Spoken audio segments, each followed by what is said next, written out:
सवाल नंबर 1, जीवित प्राणियों के शरीर में होने वाली कौन सी एक प्रक्रिया पाचक प्रक्रिया है? सही जवाब है प्रोटीन का एमिनो अम्लों में विघटन। सवाल नंबर 2, प्रोटीन के पाचन में सहायक एंजाइम कौन सा है? सही जवाब है प्रोटीन के पाचन में सहायक एंजाइम ट्रिप्सिन है।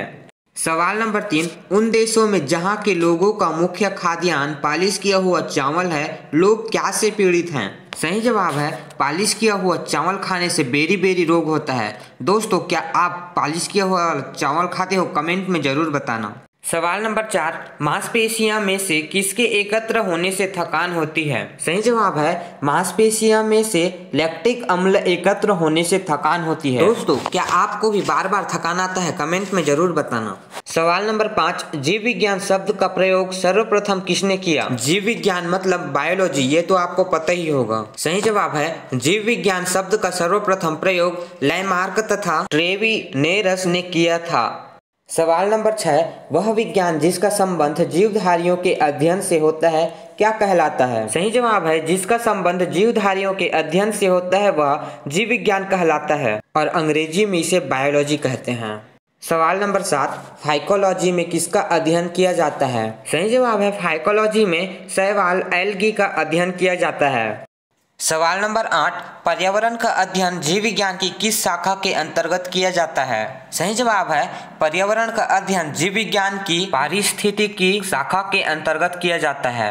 सवाल नंबर 9, प्रकाश संश्लेषण के दौरान पैदा होने वाली ऑक्सीजन का स्रोत क्या है? सही जवाब है प्रकाश संश्लेषण के दौरान पैदा होने वाली ऑक्सीजन का स्रोत जल है। जल के द्वारा ही प्रकाश संश्लेषण करते हैं। सवाल नंबर 10, पौधे का कौन सा भाग श्वसन क्रिया करता है? सही जवाब है पौधे का पत्ती लीव्स श्वसन क्रिया करता है। सवाल नंबर 11, कच्चे फलों को कृत्रिम रूप से पकाने के लिए किस गैस का प्रयोग किया जाता है? जैसे मनुष्य गैस से पकाता है उसको कृत्रिम रूप कहते हैं और नेचुरली पकता है पेड़ में उसको प्रकृति रूप नेचुरल रूप कहते हैं। सही जवाब है कच्चे फल को कृत्रिम रूप से पकाने के लिए एसिटिसिन गैस का प्रयोग किया जाता है। सवाल नंबर 12, वृक्षों की आयु किस प्रकार निर्धारित की जाती है? सही जवाब है वार्षिकवल्लियों की संख्या के आधार पर वृक्षों की आयु निर्धारित की जाती है। सवाल नंबर 13, नेत्रदान में दाता की आंख का कौन सा भाग उपयोग में लाया जाता है? नेत्रदान मतलब आई डोनेट करते हैं उसका कौन सा भाग उपयोग में लाया जाता है? सही जवाब है नेत्रदान करने से रेटिना भाग उपयोग में लाया जाता है। सवाल नंबर 14, साधारण मानव में गुणसूत्रों की संख्या कितनी होती है? गुणसूत्र मतलब क्रोमोसोम्स। सही जवाब है साधारण मानव में गुणसूत्रों की संख्या 46 होती है। सवाल नंबर 15, मानव शरीर के किस अंग की हड्डी सबसे लंबी होती है? सही जवाब है मानव शरीर के उरी या जांघ अंग की हड्डी सबसे लंबी होती है। सवाल नंबर 16, गाय और भैंस के थनों में दूध उतारने के लिए किस हार्मोन्स की सुई लगाई जाती है? सही जवाब है गाय और भैंसों के थनों से दूध उतारने के लिए ऑक्सीटोसिन हार्मोन्स की सुई लगाई जाती है जब नेचुरली नहीं होता तो। दोस्तों, क्या आपको पता है कि लव में कौन सा हार्मोन्स निकलता है? इसका जवाब जानने के लिए आप आई बटन में दिया हुआ वीडियो को देख सकते हो। सवाल नंबर 17, परखनली शिशु या फिर टेस्ट ट्यूब बेबी के संबंध में कौन सा कथन सत्य है? सही जवाब है शिशु का निर्धारण परखनली के अंदर होता है, टेस्ट ट्यूब के अंदर ही होता है उसका निर्धारण।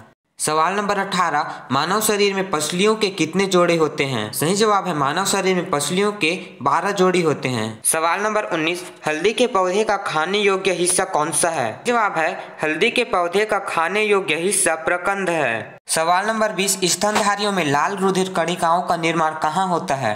सही जवाब है स्तनधारियों में लाल रुधिर कणिकाओं का निर्माण अस्थि मज्जा में होता है। दोस्तों, लव में कौन सा हार्मोन्स निकलता है इसका जवाब जानने के लिए फर्स्ट वीडियो में क्लिक करो और जाओ देखो और जान लो सवाल का जवाब। और वीडियो को अभी तक लाइक नहीं किया हो तो कर दो एक लाइक, कर दो अपने सभी दोस्तों के साथ शेयर और कर दो चैनल को भी सब्सक्राइब ऐसे ही सवाल जवाब जानने के लिए। तो मिलते हैं अगले वीडियो में, तब तक ले जय हिंद, वंदे मातरम। क्लिक करो फर्स्ट वीडियो में जल्दी से।